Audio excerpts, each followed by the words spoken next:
Hello বন্ধুরা। তো দেখো আমি আজকের এই ভিডিওর মাধ্যমে আমাদের গত 24শে ডিসেম্বর আমাদের যে 2023 সালে যে প্রাথমিক টেট পরীক্ষা হলো, সেই প্রাথমিক টেট পরীক্ষার একটি গুরুত্বপূর্ণ প্রশ্ন পরীক্ষা এসেছিল আমাদের মাইক্রো টিচিং সম্পর্কিত, যেটা আমাদের সিটিপি পার্টে এসেছিল। দেখো তোমরা অনস্ক্রিনে দেখতে পাচ্ছ প্রশ্নটি, এবং এই যে প্রশ্নটি, এই প্রশ্নটি নিয়ে অনেকজন অনেক রকম উত্তর কথা বলেছে, ঠিক আছে? তোমরা হয়তো সেগুলো দেখেছো। তো আমি আজকে এই প্রশ্নের সঠিক উত্তর কোনটা হবে সেটা আমি আমাদের বইয়ে কী লেখা রয়েছে সেই একদম বই থেকে দেখে আমরা প্রমাণের সহিত দেখব যে এই প্রশ্নের সঠিক উত্তর কোনটা, ঠিক আছে?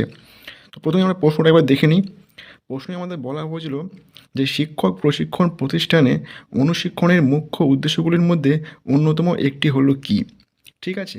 তো দেখো এখানে 4টে অপশন ছিল, এবং এই 4টে অপশনের মধ্যে কোনটি সঠিক উত্তর সেটা আমরা আমাদের বই কী লেখা আছে সেটা আমরা দেখে নিই। তো দেখো চলো আমাদের বই কী আছে আমরা একটু ভালো করে দেখে নিই বিষয় সম্পর্কে।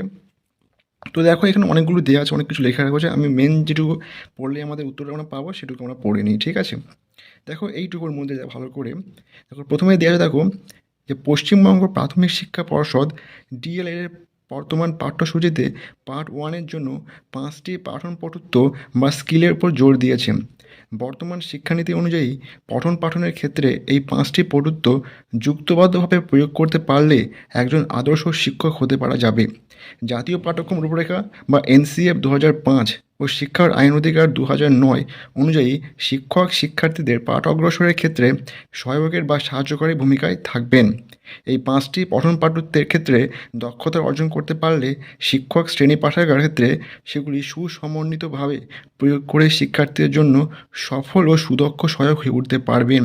অর্থাৎ তোমরা দেখো এখানে স্পষ্ট করে লেখাটা হচ্ছে কী রয়েছে, যে এই যে 5টা পঠন পাঠ্য রয়েছে বা 5টি স্কিল রয়েছে আমাদের, এই 5টি স্কিল সুসমন্বিতভাবে অর্থাৎ ইন্টিগ্রেটেডভাবে যখনই প্রয়োগ করা যাবে তখনই কিন্তু একজন আদর্শ শিক্ষক হয়ে ওঠা যাবে। এবং এটি কিন্তু হচ্ছে আমাদের মাইক্রো টিচিংয়ের একটা গুরুত্বপূর্ণ উদ্দেশ্য, অর্থাৎ মুখ্য উদ্দেশ্যগুলোর মধ্যে একটি গুরুত্বপূর্ণ উদ্দেশ্য, ঠিক আছে?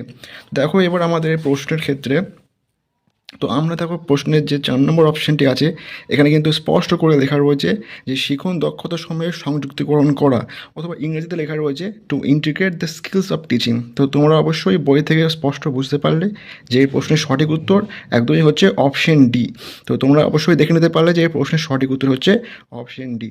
তো দেখো ভিডিওটি তোমাদের কেমন লাগলো অবশ্যই আমাকে কমেন্ট করে জানাও, এবং দেখো এরকমই সমস্ত প্রশ্নের সঠিক উত্তর আমাদের বইয়ে কোথা থেকে এসছে বা কীভাবে আছে যদি জানার থাকে তো অবশ্যই আমাকে কমেন্ট করে জানিও। আমি সমস্ত প্রশ্নের কিন্তু এরকম করে আমাদের উত্তর এবং সেটা প্রমাণের সহিত বই থেকে এবং কোথা থেকে এসছে সেটাও আমি তোমাদের জানাবো। এবং তোমরা অবশ্যই কিন্তু চ্যানেলটি সাবস্ক্রাইব করে নিও। আমি সমস্ত রকম এরকমের ভিডিও এবং আপকামিং সমস্ত রকম আপডেট, আমাদের যে মডেল অ্যান্সার কী দেওয়া হবে, ফাইনাল অ্যান্সার কী দেওয়া হবে, সমস্ত রকম আপডেট আমি তোমাদের সকলের আগে কিন্তু প্রোভাইড করব। তো অবশ্যই তোমরা কিন্তু চ্যানেলটি সাবস্ক্রাইব করে নিও।